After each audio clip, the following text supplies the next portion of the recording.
Good afternoon and welcome to American Exceptionalism with Susan Swift and myself, Kevin Fobbs. The verdict is in, or is it? Mueller has said that the president did not commit collusion and even indicated that the obstruction of justice charge was not really there, and we're going to talk about what that really means. But meanwhile, you have a media meltdown and the liberal Capitol Hill meltdown over this, because after all, no Trump collusion means 2020 is out of their grasp. Or is it? So we're going to talk about that. Here's the reality. President Trump did not steal the 2016 election. That's a fact. We knew that. We knew that already. We knew it. And the mainstream media, Susan, they're still arming themselves with this false notion that they got to get something, that they actually need something in order to get the president. But here's the thing. Meanwhile, since May 2017, the social media giants, i.e. Facebook and Twitter, weaponized this illegal takedown of this duly elected president. And listen to the numbers. According to Axios, since May 2017, 533,000, that's 500,000 web articles were published about Russia, Trump, and Mueller. And that generated, now get this, 245 million interactions. That means likes, comments, and shares on both Twitter and Facebook. In addition to that, think about what that really means to all of you. You know, in terms of the actual impact, it actually infiltrated your mindset, your psychology, how you interacted with the media itself, and what your opinions were of this president. It's saturation. It's mental. Just total, complete. You can't get away from everything. 245 million interactions. There's 300 million people in America. I mean, it's kind of almost one interaction for each person in America. That wasn't it.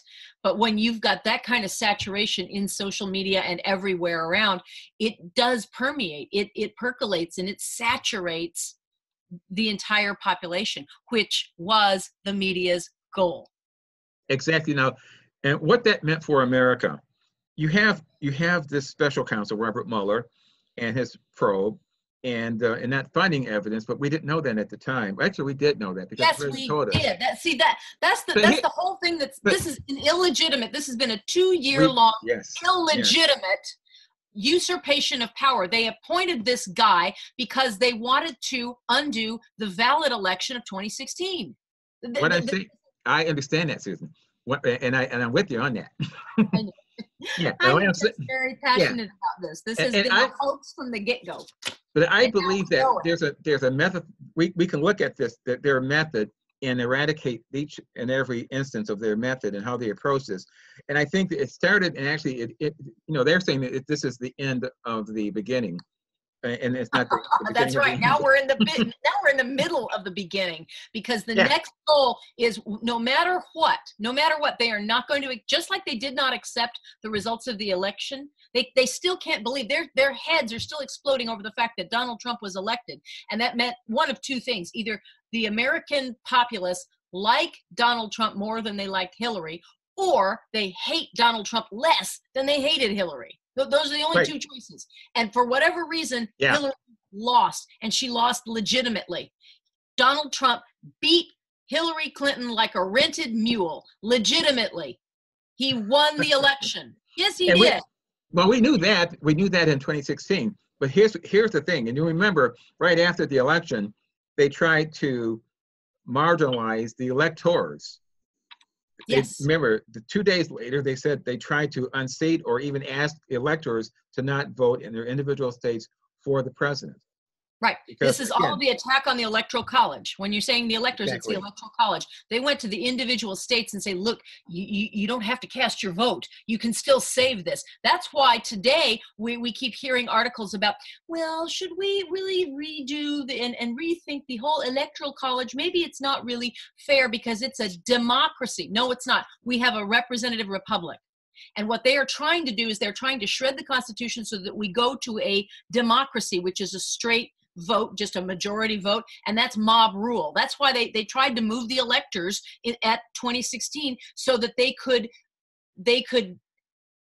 strip away the legitimacy of Trump's win at that time. That's what that was their first ploy. Right. The second ploy was, well, we better get to the bottom of it. How did President Trump beat Hillary? And that's when they started this investigation, and they started spinning the Russia hoax based on what Hillary had done by going to Perkins Coie, paying them to create a document, the Steele dossier, which was the entire fake report.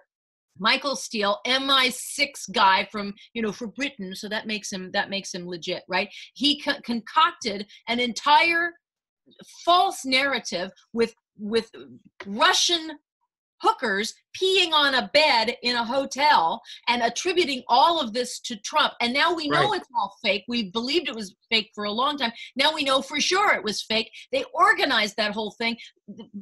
Perkins Coie paid for it.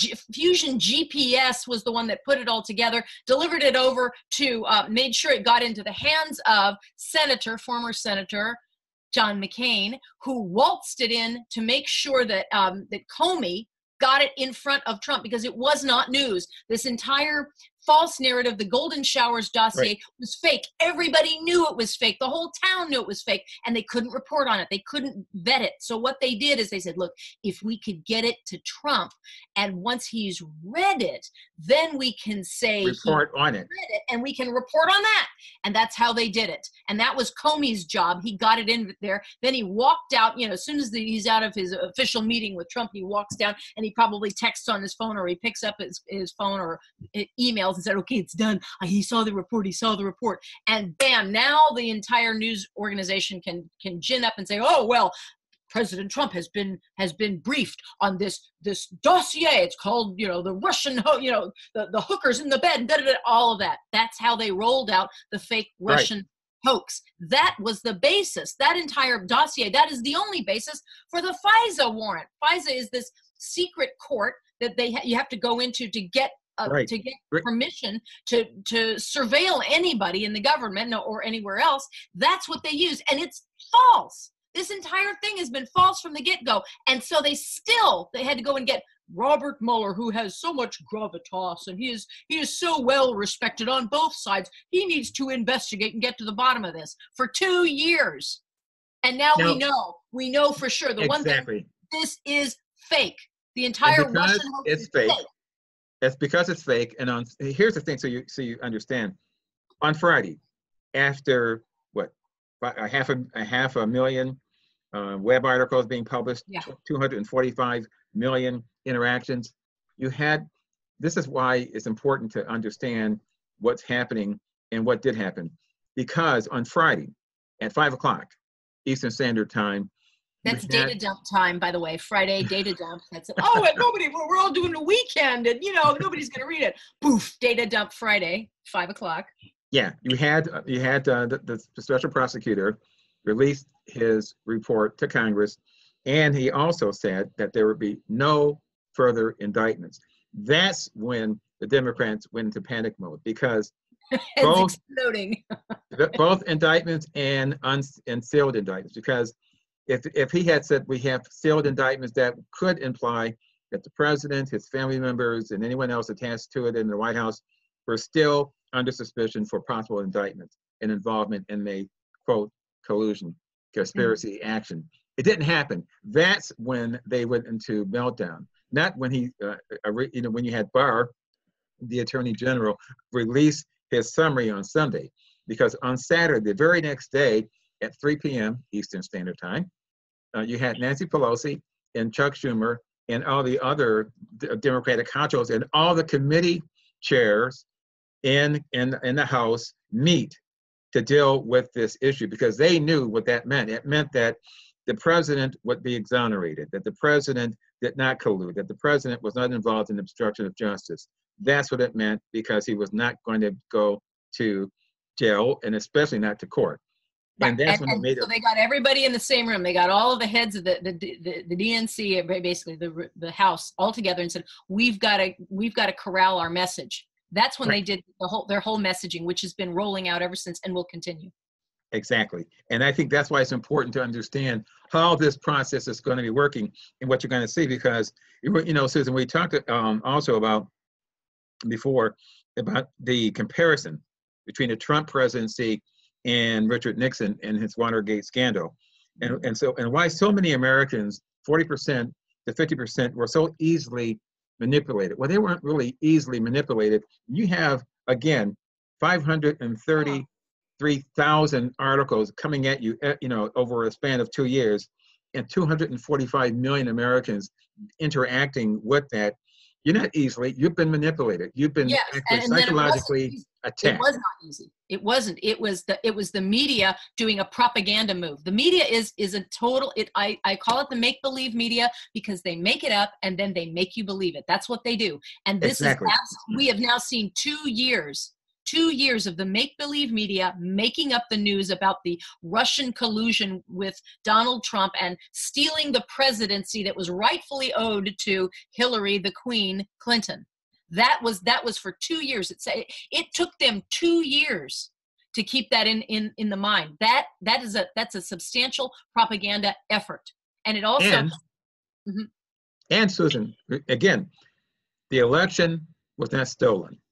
It's important to understand that it was not stolen by the president, that he won legitimacy. And I think that's one of the primary, you have to keep that in your mind as you go over the next year until November 2020 in terms of the election, because they're going to keep hammering on that, despite the fact that it's been proven by Mueller, who they relied on. And that's one of the things I want to talk about too. Remember, in May 2017, you had the media saying, wait for Mueller. Right.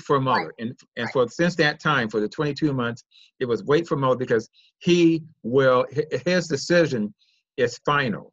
And that's right. Yes, they put all their stock on Mueller, and for 2 years it was. And see, I remember a time when, and I don't have the articles, but you remember too.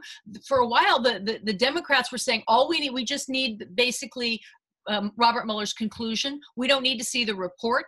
We're not interested in the full report. That's going to be confidential, which it should be. I mean, there was a brilliant article that Ken Starr wrote a couple of days ago that explained what the job of the special prosecutor is. The special prosecutor is to investigate and then to create a report, which is a confidential report that is delivered only to the Attorney General, which in this case is Barr. All right, that's his whole job, is to create the report and then hand it over. That's it. He's not supposed to be flapping his lips. He's not supposed to be talking about it. And what Mueller did just recently in his press conference when he came out, when this was all released, he did a very sophomoric, very unprofessional thing, which is to say, well, here's my report, and no, there was no Russian collusion. However, we couldn't find enough evidence about, obstruction of justice. And so we couldn't conclude one way or another.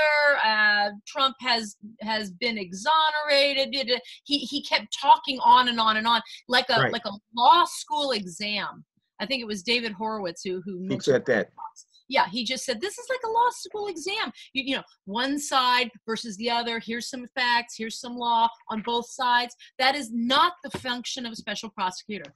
He's supposed to create a report, deliver it to the Attorney General, and the Attorney General then summarizes it and releases what is appropriate or what is not.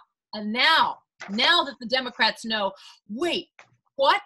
There's no indictments. There's not even any sealed indictments. That means nothing. You mean Donald Trump Jr. and his wife are going to get off too? And nobody's going to be held to account? Nothing? Okay, now we demand the full Mueller report. That's in this article you sent me over today. It's from PolitiFact. Martha Stewart to Donald Trump. Can there be obstruction of justice with no underlying crime? Dun, dun, dun. So this is PolitiFact's take on it. And the poll quote for me in there is, it says this: until the full text of the Mueller report is released, and possibly not even then, depending on what it includes, did you get that?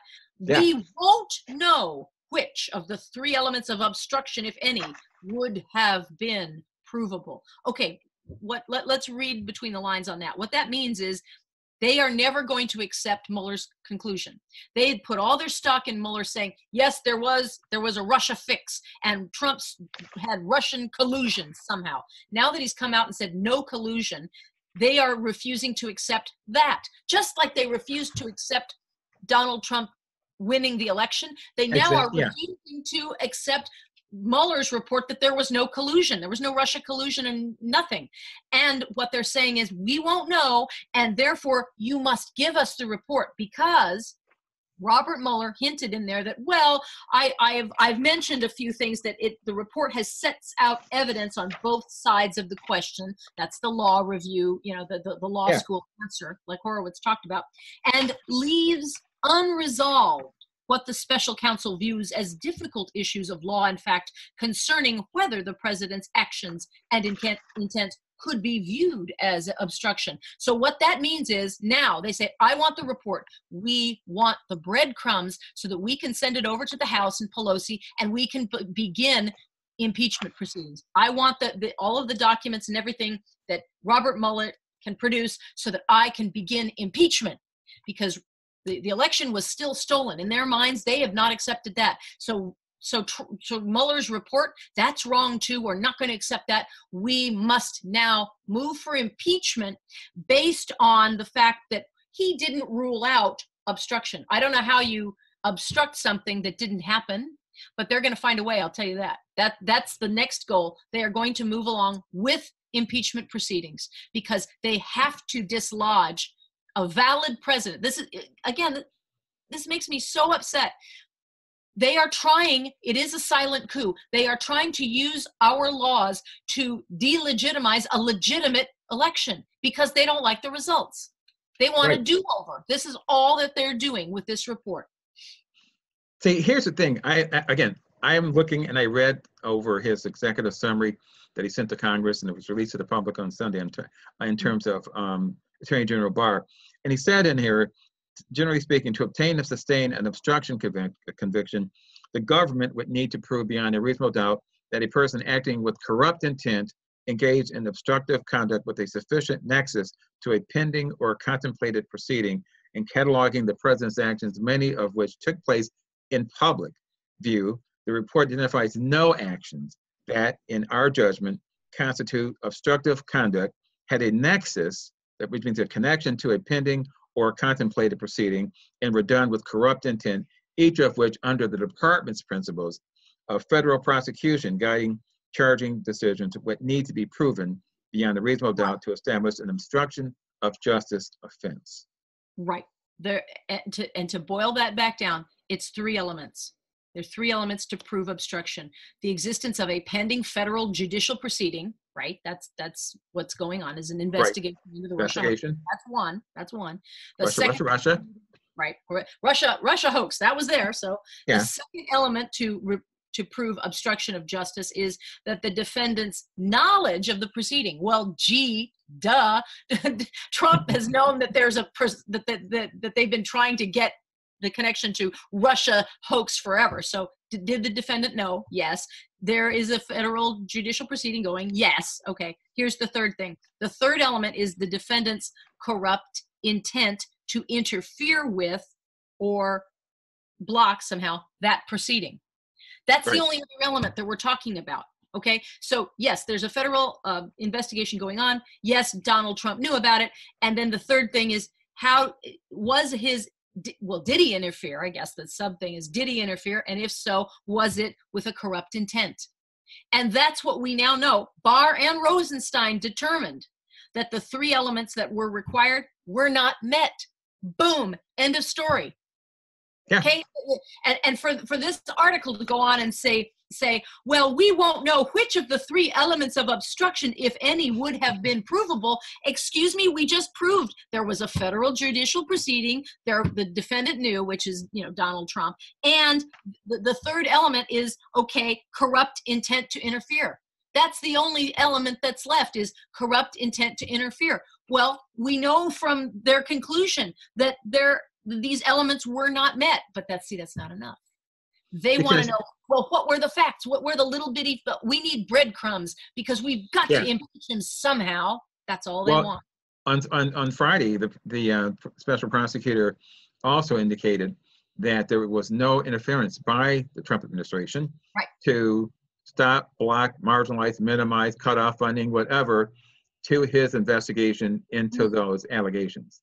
Period. So I think it's important to understand that, because if he had done that, remember, they were goading him. They were goading the president. The mainstream media and the liberals were goading him to see if he would jump and bait him, to see if he would actually react to their attacks and their discussion about him getting rid of Mueller or trying to cut off funding. Because if he had fired Mueller, for instance, if he had fired Mueller, or if you cut off the funding, that's obstruction, right? But he didn't. If you cut the funding off, if you marginalize in any way, and that he would say something, because they were counting on the president to, quote, slip, that he would actually say something, and the president did not. In fact, said he wants the investigation to continue to go on unabated, uninterrupted by any action by the White House or even the Justice Department. And that's what they hated. But they still had their number one ace, they thought, in Mueller. Because after all, Mueller, and remember, Mueller, for those who don't know, Mueller and Comey were thick as thieves in terms of before this appointment. And in fact, he thought, at one time, Comey thought he would be appointed by the president to an office that he did not get. So there's that. Right. There was no obstruction. There's no Russia hoax, and there's no obstruction. That it's clear, but that they are not going to accept either of those things. They're not going to accept it, and it goes on. It reminds me of Ben-Hur. The race after the race, when the bad Roman guy has been absolutely mangled, and he's on his deathbed with death rattles. It goes on, Judah. It goes on. That's what this is. The Democrats have been beaten. They've lost everything they can, but it doesn't matter because it goes on. They must impeach Donald Trump. Why? Because he is headed for a win in 2020. He is going to win again in 2020. And if our dear Republican compatriots in the Senate and the rhinos, if they would actually get off their couches and actually help, we could really turn around so much of the Marxist socialist policy that has crept its way into American jurisprudence and American government. But you see, look, Breitbart said it. Andrew Breitbart said this years ago. He said, first we have to beat the Democrats. Check that box. And then we have to beat the Republicans, which we do. It's the rhinos. It's these people who don't want to back it. And this is why people have become so enraged at politics and so mad that they've actually gone and elected a fighter, a warrior, which is Donald Trump, an outsider. They said, I'm done with the swamp. Yeah. All y'all. I'm done with all y'all, which would be the southern way of saying it. All y'all, we're done. and that's why they want a fighter in there. They don't care about a potty mouth. They don't care about anything. They say, will you defend my constitutional rights? Right. Will you fight for us? Will you fight for us? And he's a mercenary. Fine. I'll hire a mercenary and I'll put him in the White House, and I want him to fight for my Constitution. That's why we voted for Donald Trump. That's why. Plain and simple. Yep. Susan, here's the other thing that's been sort of like working itself down through the ethos since Sunday. Mm-hmm. And it seems like it's been forever since Sunday, but it's really not. I guess for them, for Democrats, I think it feels like an eternity. It has been. It's been a year or two. They're just their whole world blew up. I am actually very happy about that. I'm excited. And here's the thing. They're saying I'm guilty of schadenfreude. Release the report, and release it in its entirety and all the notes and that sort of thing. Right. And you're going to be hearing that. You probably already heard it. And here's the reality. They know without a shadow of a doubt that that's not going to happen.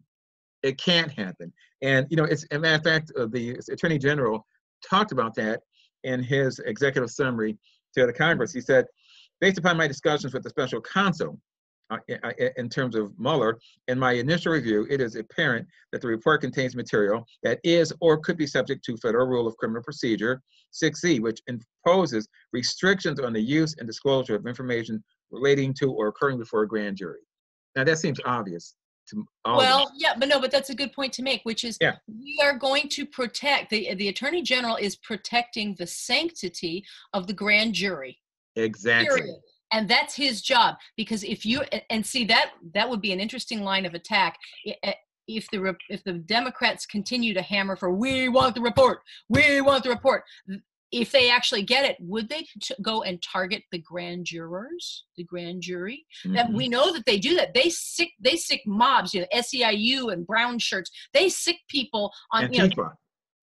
Antifa, exactly. They march down and they sit in people's private yards, terrorize. There were some kids, remember, I forget the official, but there were some kids in the house. They had marched on this house and they were scaring the people. I mean, just, they do this to intimidate.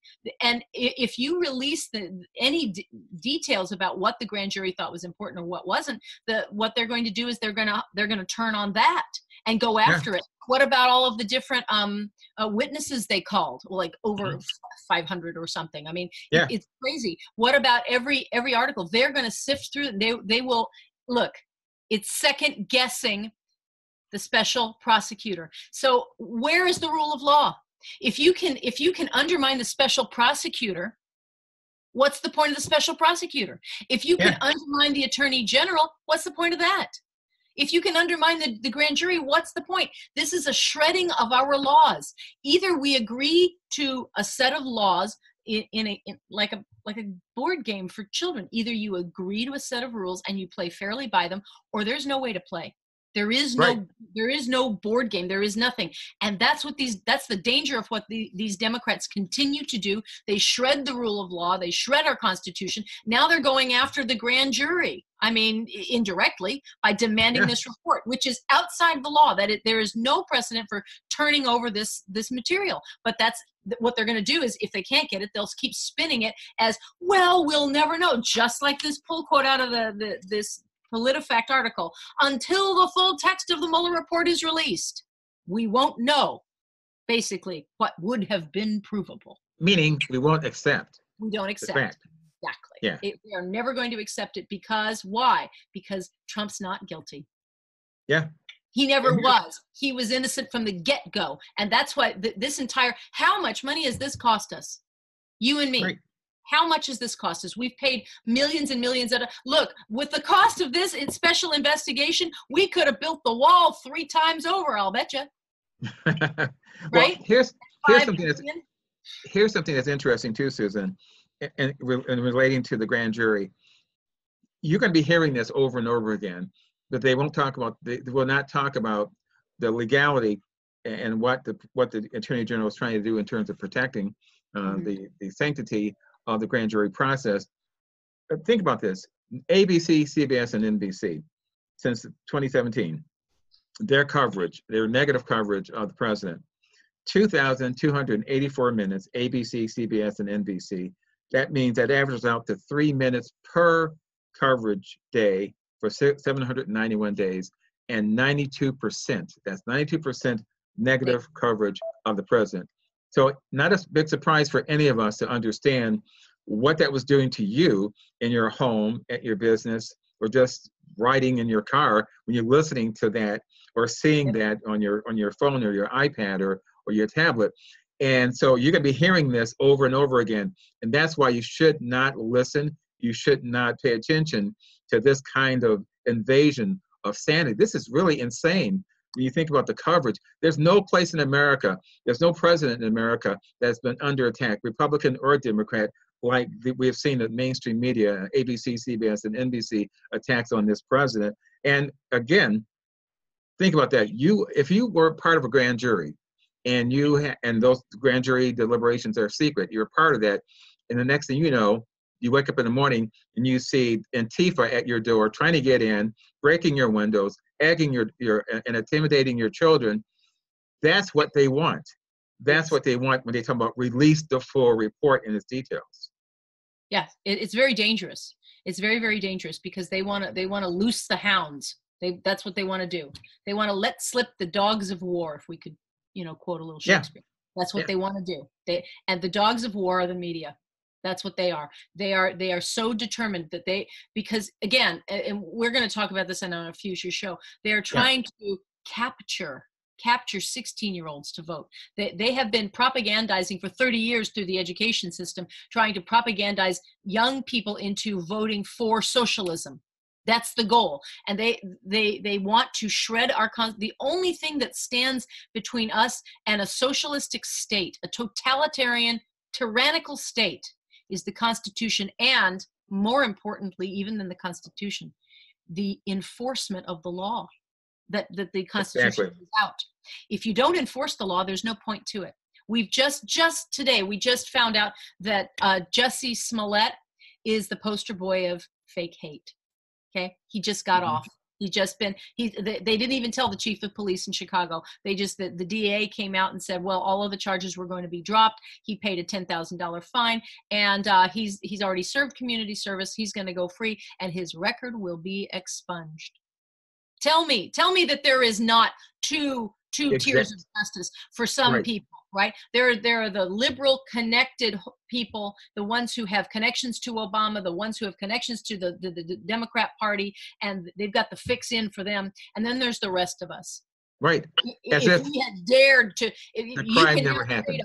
A fake hate crime. If anybody did that, you or me, we would be prosecuted to the nth degree. You especially, because you're a black conservative.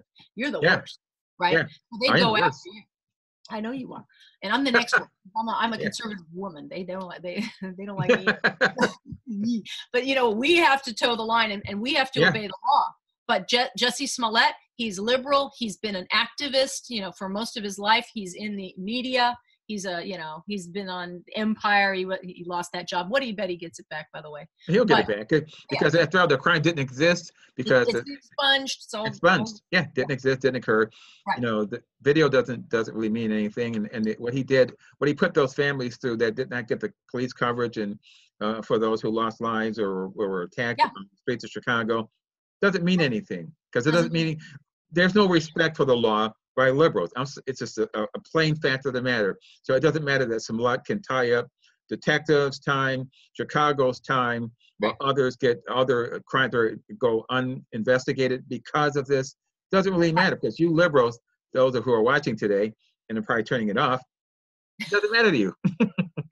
No, it doesn't, because the ends justify the means. Exactly. Now, do you think? Okay, next question on this. Do you think?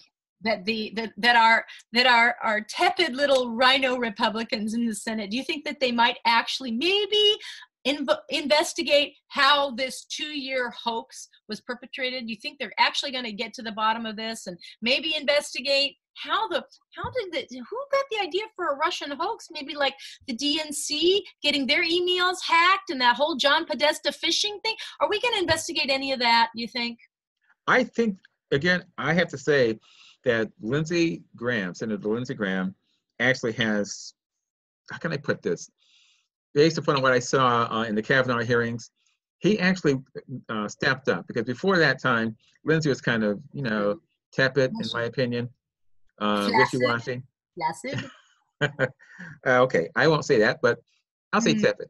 And but I will say that so that he has stood up, and now as the Judiciary Chairman of the committee in the Senate, he has said that he's going to do this. He's going to go after. He's going to try to find out, along with the Senate, the committee, the involvement. And he named several things, like Lisa Page and Peter Strzok, of course, who were heavily involved, former Deputy Director Andrew McCabe, as well as Christopher Steele, who, interestingly enough, can't be found anywhere on Earth. I wonder why. Yeah, he's just disappeared. Clintons have paid him off big time, sent him off to to some unknown island in the South Pacific somewhere where he can just enjoy his money, I guess. Now now Giuliani is could be working, I believe, with the Senator Lindsey Graham on this. He's the president's, as you know, he's the president's one of the president's attorneys, and he deserves a great high five for the win. Which proves the obvious that the president did not participate in his campaign in any kind of collusion. But he said that these are the areas that he will be pushing and working with Senator Graham on. So I pray that the full Senate gets behind it. I believe that the Senate Majority Leader McConnell will be in his corner for this. But we'll wait and see, Susan. We'll wait and see what happens. Because this is what Giuliani said actually yesterday. He said on Monday, he said it didn't just come out of thin air. I want to know who did it, who paid for it, who fueled it, because the person that did it and the group that did it knows it's untrue because they invented it. Because they invented it. This is, you know, it reminds me of the Covington Catholic kids. We are witnessing, this is even bigger than the Covington Catholic kids, where, you know, this boy Nick Sandmann was targeted by the Hebrew Israelites, and then Nathan Phillips, the veteran, so-called veteran of Korean War, who's stolen valor. He's an American Indian, and he went up in the drone. Oh, the Vietnam War. Vietnam War, yeah. Yeah. He had fixed refrigerators or something, but he claimed he'd been shot in action, something like. Anyway, so yeah. the guy's he's a real Indian. He's just a fake valor stealer, is what he is, and exactly. he harassed these kids. And so we've seen, you know, the Covington kids. They've slapped $250 million lawsuits on CNN and the Washington Post, and like. But you see, I'm looking at this.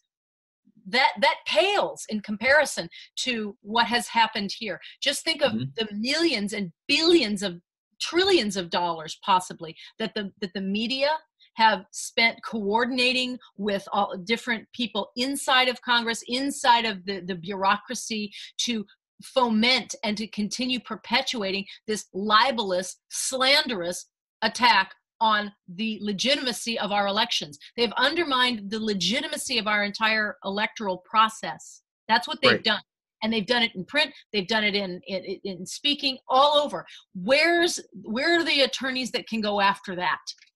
I know you can't sue the government. I know that. But what about the press going after? They have participated with these members of Congress, all of these secret committees. This needs to be laid bare. This needs to be stopped. This is how the make-believe media gets its daily, you know, talking points. I think it's called T-Dip. I remember Rush Limbaugh was reporting on it. It's this, you know, it's this little nonprofit, a Democrat nonprofit that is just, you know, basically, here are your talking points for the day, and just zapping it to all of everybody in the media, and then they just go out and report the same words over and over again, because it's like a hive mind. It is. It's sick, and nobody's investigating it. There's no such thing as investigative journalism anymore.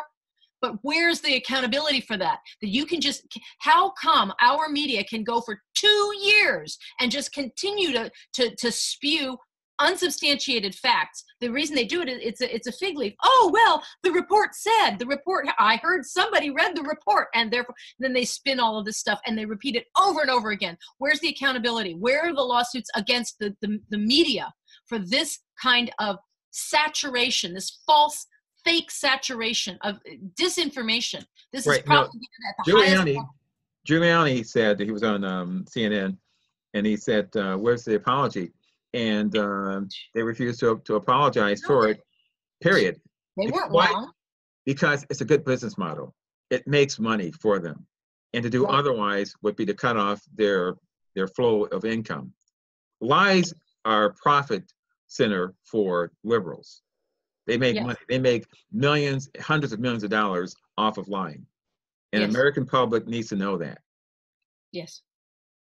You know, one of the things too, that the cost, and you were talking about the cost just a little bit a few moments ago. Yes. The total cost for the actual investigation was $25.2 million. So far. It could go up to 32, 35, or even higher, depending on when you add all the bills in. Here's the thing. You're going to be hearing also that Mueller, he did bring 199 charges against 34 people, and including 6 of those Trump former advisors and associates. Here's the thing. And I'm just going to focus just on the Trump advisors and associates. None of those charges have anything to do with the campaign or anything to do with Russia. So it's important to understand that. It was what they did is they opened up this investigation, and then they never had a crime to investigate. It was never a legitimate investigation. And what they did is they found questionable things to kind of maybe poke into about other people, and they started to bring in these other people, and like General Flynn. I mean, the guy's $5 million in debt. I mean, he's been crushed from all of this. They've got who's the guy who's just sitting in solitary confinement right now? I mean, they've gone after people, lower echelon, not for Russia collusion, not for tampering with the election, not with anything having to do with what this investigation was about, but for, well, tax evasion or other things that they might have found out.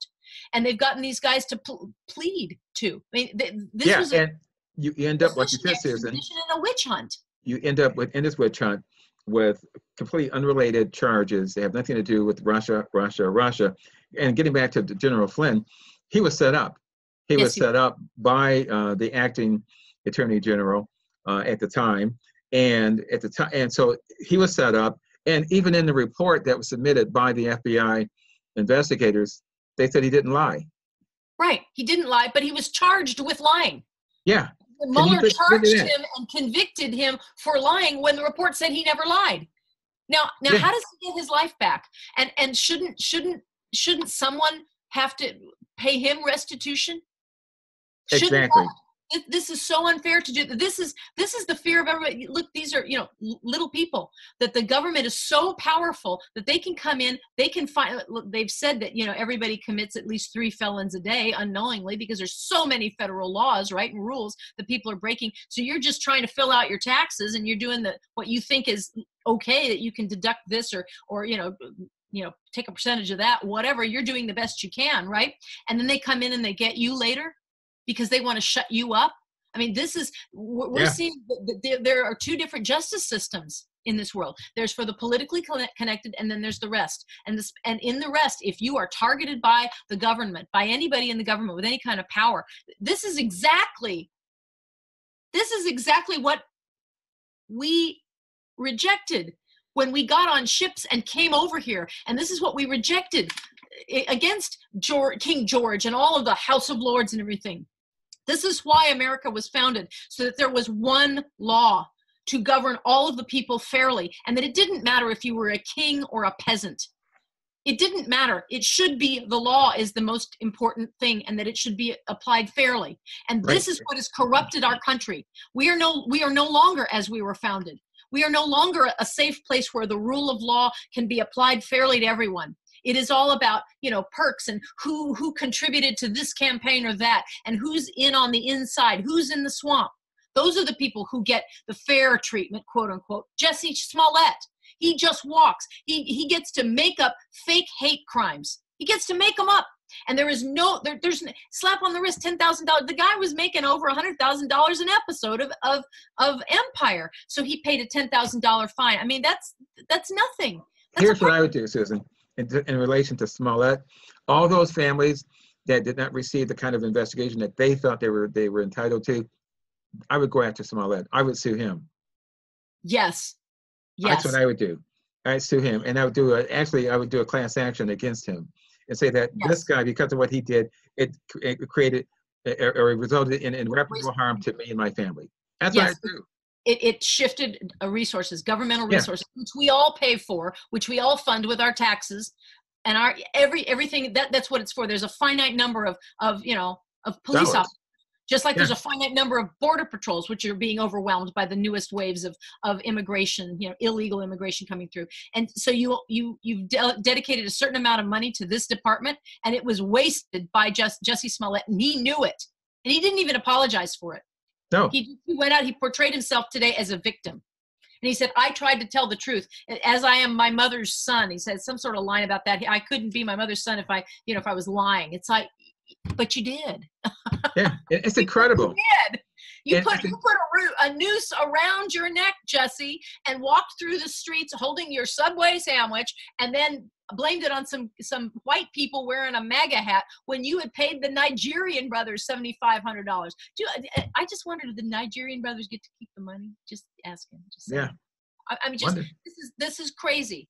But you're right. They should sue Jussie Smollett for every penny he's got, because people might have even died in Chicago that night when they couldn't get police to come out. Who knows what's happened?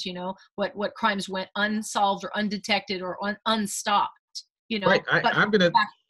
I think that's just as a role of just a public service, look into that and see what happens, and see what the good citizens of Chicago, especially those who were deprived of police protection because of this moron, what they may be considering, and we'll see maybe on a follow-up to that particular aspect of the story on another show.